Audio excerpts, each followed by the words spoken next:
Bonjour à toutes et à tous, bienvenue sur KTV Kwezi FM, le 106.9 pour un temps de parole en direct, à la radio et à la télévision. Oui, on va parler de vos impôts aujourd'hui avec Djoumoua Ramia qui est responsable du pôle communication pour l'ordre des experts comptables. On aura également avec nous André Laurent, lui pareil mais pour le pôle fiscal. Messieurs, bonjour.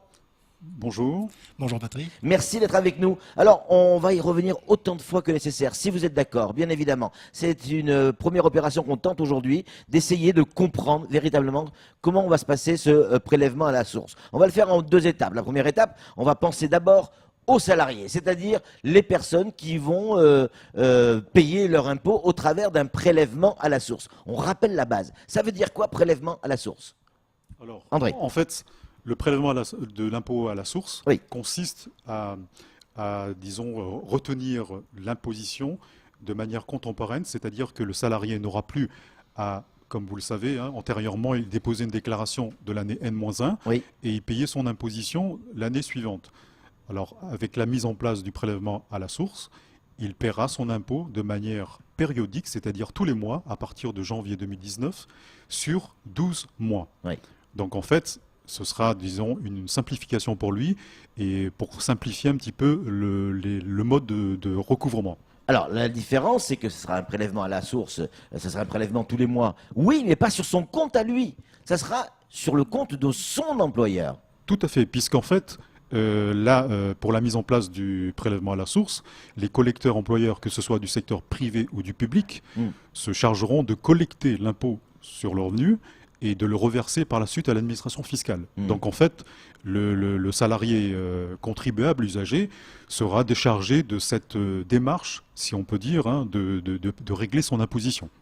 Envoyez vos messages, 06 39 69 71 00. Vous avez des questions, envoyez-les par SMS, on va les poser tout simplement, même si ça vous semble être une question banale, elle est importante. Si elle est importante pour vous, elle est importante pour nous. Première question, c'est Samuel Beaucher. Comment l'employeur va-t-il savoir le montant de l'impôt? C'est l'administration fiscale qui va lui transmettre un taux d'imposition qui va donner cette information? Oui, tout à fait. En fait, si vous voulez, le lien qui préexiste avec son salarié, tout collecteur-employeur, n'aura pas je dirais, il n'aura pas à se préoccuper de communiquer ou d'avoir des éléments de prélèvement par rapport au taux. Il sera justement communiqué via une plateforme, puisque sur Mayotte, il devra se connecter sur une plateforme pour pouvoir récupérer les taux d'imposition communiqués par l'administration fiscale. Alors, Djoumoua Ramia, ça va nécessiter de toute manière, pour le chef d'entreprise, une réorganisation de sa gestion et notamment de sa trésorerie. Complètement Patrick. Alors les experts comptables justement accompagnent de nombreuses entreprises sur Mayotte. Oui. Et à ce titre, on va endosser quelque part la responsabilité de la collecte pour leur compte, puisque la responsabilité de la collecte... L'expert comptable? Tout à fait, Ouais. puisque l'expert comptable va traiter les bulletins des entreprises. Oui. Donc, en conséquence, nous sommes contraints de prendre toute cette démarche administrative pour la création, notamment des comptes sur les plateformes, notamment le Net Entreprise, que chaque entreprise doit créer pour pouvoir faire ses déclarations, pour déposer et ensuite recevoir donc le compte rendu métier sur lesquels sont notifiés les taux de prélèvement de chaque Donc on est salarié. bien d'accord, aujourd'hui, chaque chef d'entreprise doit faire la démarche auprès de son expert comptable ou de l'administration fiscale pour créer cette plateforme propre à son entreprise. Alors, les chefs d'entreprise vont nécessairement se diriger vers les experts comptables ou en interne s'ils ont la compétence suffisante. Oui. Mais l'administration fiscale va certainement avoir un rôle de pédagogie dans un premier Bien temps, sûr. mais ne va pas se pratiquer toutes ces démarches Bien sûr. pour leur compte. Bien sûr, mais il est évident qu'au début, ils vont être sollicités. Tout à Et fait. par les experts comptables, et par les comptables des propres entreprises. André? Tout à fait. Donc, en fait, moi, je voulais préciser une chose, Oui. à savoir que les démarches des employeurs collecteurs doivent justement, dans un premier temps, vérifier si leur logiciel de paye est adapté au dispositif du prélèvement à la source, dans un premier temps, et si ce n'est pas le cas, de voir avec son éditeur de logiciel si la version peut être compatible. Auquel cas, il devra parmi son effectif, qui n'est pas trop conséquent, de pouvoir se connecter via la plateforme Net Entreprise qui le permettra Bien sûr. de saisir en ligne via le mode EFI, c'est-à-dire l'échange de formulaires informatiques. Donc ça lui permettra de pallier un petit peu en quelque sorte le logiciel adapté. 06 39 69 71 00. Il y a déjà des questions qui arrivent, mais c'est encore Samuel qui a une question pour vous. Parce que là, vous parlez des chefs d'entreprise, en effet, de la difficulté que ça va engendrer. J'entends bien, mais il y a des inquiétudes aussi du côté des salariés. Je prends un cas de figure. Je suis salarié de Patrick. Je suis en train de négocier avec lui pour avoir une augmentation de salaire. Conséquente parce que j'estime que mon travail est bien fait. Il regarde mon niveau d'imposition, il me fait, mais avec ce que tu gagnes, c'est hors de question, parce que je suis millionnaire ou j'ai des revenus fonciers très très importants à côté. Il peut me dire, avec ce que tu gagnes, non. Il y a un partage de la connaissance et des informations personnelles qui peut être préjudiciable. Comment socialement protéger la parlant. confidentialité en fait Non, et en de la fait, vie privée? En fait, totalement protégée, puisque, en fait, comme je vous l'ai dit préalablement, le collecteur employeur ne disposera d'aucune information sur la nature de la situation donc du foyer fiscal. Le foyer fiscal, je rappelle, peut être composé d'une personne ou d'une famille avec des enfants, mais en aucun cas, il ne peut connaître la situation du foyer fiscal et également ni les éléments de revenus du foyer fiscal. L'employeur ne connaîtra simplement que le taux du prélèvement à la source communiqué par l'administration fiscale. Et on peut rajouter aussi en complément, il va exister donc 3 types de taux qui vont être transmis. On a un taux personnalisé, un taux neutre et un taux individualisé. Ça veut dire quoi? Alors, le taux personnalisé correspond donc au taux d'imposition qui a été calculé sur la base des revenus de l'année dernière. D'accord.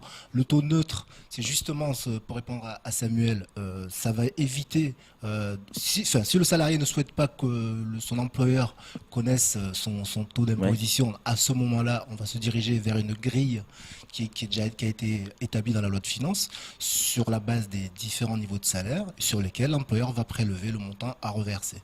Une question. Le cas de figure est, j'allais dire, relativement courant. Je suis marié, j'ai des enfants, je ne paye pas d'impôts parce que mes revenus sont pas suffisants. Comment, là, l'administration va pouvoir dire, sachant que la femme travaille, l'homme travaille, qui va être prélevé? C'est-à-dire, ils sont non imposables dans votre exemple. Jusqu'à maintenant, mais imaginons qu'il le soit.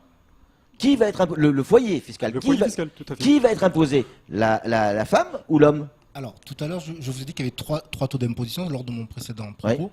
Le troisième taux, justement, c'est le taux individualisé, qui permet justement dans un couple ayant des revenus différents, de permettre à l'un ou l'autre de supporter en fonction de ses revenus, justement. Donc, ce sera l'un ou l'autre. Qui va faire ce choix? C'est l'administration fiscale? Non, c'est au salarié, lorsqu'il va sur son compte, qui va communiquer auprès de l'administration fiscale, son choix pour un taux individualisé. D'accord, donc c'est le salarié qui choisit qui va, dans le cas où l'homme et la femme travaillent, qui va payer l'impôt pour l'ensemble du foyer fiscal. Tout à fait. En fait, je veux préciser votre exemple. C'est-à-dire qu'en fait, au sein du couple, le foyer fiscal, vous avez 2 revenus différents, madame et monsieur. Il se peut que l'un perçoit beaucoup plus de revenus que l'autre, et par conséquent, on lui appliquerait un taux qui va concerner le taux qu'on appelle le taux personnalisé, donc du foyer fiscal. Et évidemment, la personne qui travaille et qui perçoit moins de revenus, elle va dire... non, moi je ne suis pas d'accord puisque j'ai un taux qui est supérieur alors que en fonction de mes revenus. Donc elle pourra, via son espace impôt.gouv, c'est un masque qui lui permettra, via son service gérer mon prélèvement à la source, de pouvoir moduler le taux et donc d'appliquer un taux individualisé qui lui est propre. Pour autant, le calcul de l'impôt, il sera identique au niveau du foyer fiscal, quel qu'il soit, donc soit le taux personnalisé ou un taux individualisé, le montant, le cumul de l'impôt restera le même. Ce sera identique. Question 06 39 69 71 00. C'est le gouvernement, je traduis en gros ce qui est écrit, c'est le gouvernement qui a pris cette décision, très bien, on nous l'impose, parfait. Est-ce qu'ils ont prévu de quoi aider le chef d'entreprise pour pouvoir gérer tout ça? Alors, lors de la mise en place... Une indemnité ou quelque chose malheureusement, non. On se débrouille.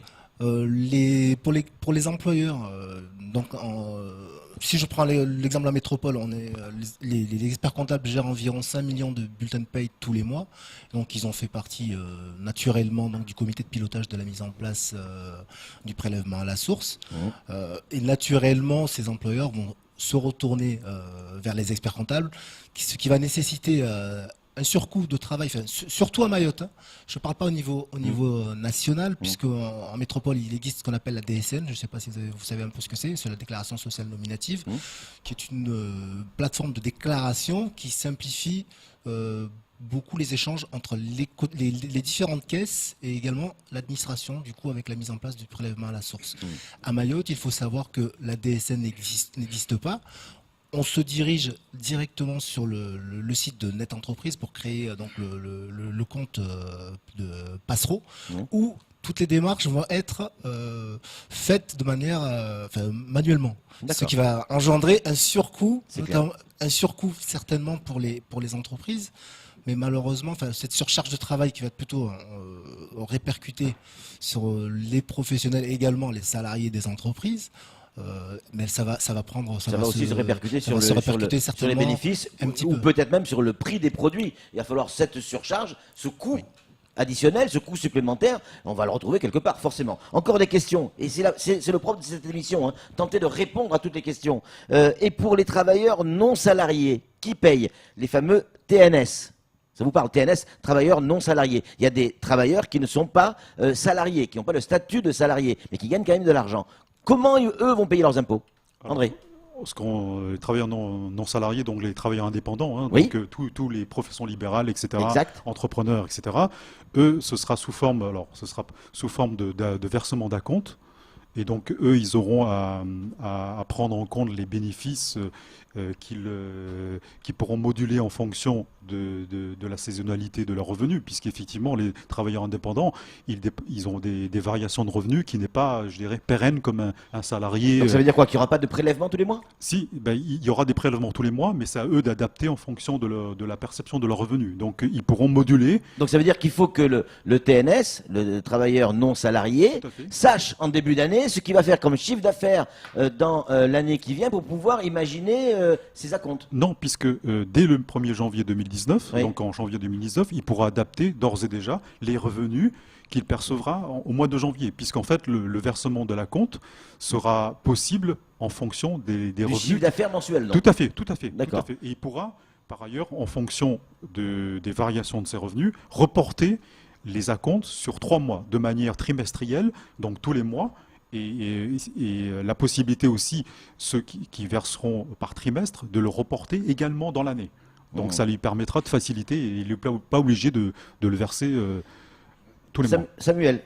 Moi veut intervenir avant, je pense. Et pour compléter ce propos, pour les TNS, nous on le constate sur le terrain, le nombreux retards de paiement que peuvent connaître les différentes entreprises, justement, ils se retrouvent parfois dans des situations où ils ne peuvent plus payer. Parce qu'ils n'ont pas encaissé justement de chiffre d'affaires. Ben oui. Et à ce moment-là, justement, c'est une souplesse. Ça va être vraiment une souplesse pour ces TNS, puisqu'ils vont pouvoir moduler leurs acomptes. Si vous n'avez rien payé, vous n'avez rien encaissé, vous n'allez rien payer. Encore des questions. On essaie de répondre vite aux questions et clairement, messieurs, si c'est possible. Beaucoup d'informatique, alors que les salariés n'ont pas d'ordinateur ou de connaissances informatiques pour la grande majorité. Comment faire pour ces gens-là? Désolé, mais à Mayotte, c'est le cas. Pour les experts comptables, en tout cas, on a investi justement dans des logiciels, c'est une certitude, oui. Et également dans la formation de nos collaborateurs pour pouvoir accompagner les chefs d'entreprise. Oui. Donc, la question, elle porte sur les salariés. Hein. Beaucoup d'informatique, alors que les salariés n'ont pas forcément d'ordinateur ou de connaissances informatiques. Oui, donc en fait, par rapport aux salariés qui ne disposent pas d'un équipement informatique, évidemment, et donc ils ne peuvent pas accéder forcément à l'espace impôt.gouv. Donc il y a un numéro qui est... Ils sont nombreux. Oui, ils sont nombreux, oui, tout à fait, oui, puisque ça représente plus de la moitié. On est bien d'accord. Voilà. Alors donc on fait comment? Et donc on a mis en place donc un numéro en ligne, un numéro qui est non surtaxé, Et donc, soit ils peuvent appeler à ce numéro que je vais communiquer, hein, 0810 368 368. On aura l'occasion de vous le redonner. Voilà, Hein, oui. donc ça, et puis également se rapprocher, parce que voilà, au guichet justement du service des impôts des particuliers. Mhm. Voilà leur seule possibilité actuellement. Samuel, En fait, pour conclure. c'est une machine à optimiser les recettes fiscales pour l'État. Si on regarde bien, parce qu'aujourd'hui, un salarié ne peut plus se départir du fisc, dire qu'il est enregistré et on lui prend directement chaque mois c'est les impôts, tout simplement. Et les personnes qui voulaient passer entre les mailles du filet, aujourd'hui, ils ne pourront plus bosser. Ouais. Parce que s'ils ne payent pas les impôts, ils ne bossent pas. Alors, moi, je ne ferai pas de commentaires sur ceux qui veulent passer dans les mailles du filet, mais je veux dire par là que pour ça, ça sera une simplification pour les salariés, vraiment, Ouais. pour leur permettre d'évacuer un petit peu la démarche qu'ils avaient à faire au niveau du règlement de leur propre impôt. Ouais. Et je pense que ça va peut-être leur permettre aussi de revoir leur manière de gérer leur trésorerie, leur propre trésorerie, et éviter peut-être, je dirais, des dérives au niveau de la surconsommation et au recours et crédit intempestif. Je pense qu'il faut il faut le percevoir de cette manière-là. Joue-moi, André, clairement, 13 minutes, c'est trop court pour parler de ce sujet. Si vous êtes d'accord, il faudra revenir peut-être le mois prochain ou peut-être dans 15 jours, 3 semaines. Si vous êtes d'accord, on va en reparler évidemment. Il y a encore d'autres questions hein, qui sont arrivées. Ça intéresse forcément les impôts. Bien sûr. On est tous concernés. Merci beaucoup, André. Merci, beaucoup. merci à vous. Patrick. Merci beaucoup. À vous, Jouma également, et à l'ordre des experts comptables avec qui on va travailler jusqu'au mois de janvier pour tenter de répondre à toutes vos questions. Et n'hésitez pas, hein, envoyez-les 06 39 69 71 00. On les transmettra de ces questions et vous aurez une réponse quoi qu'il arrive. Allez, c'est tout pour ce temps de parole. Tout de suite, la suite de nos programmes.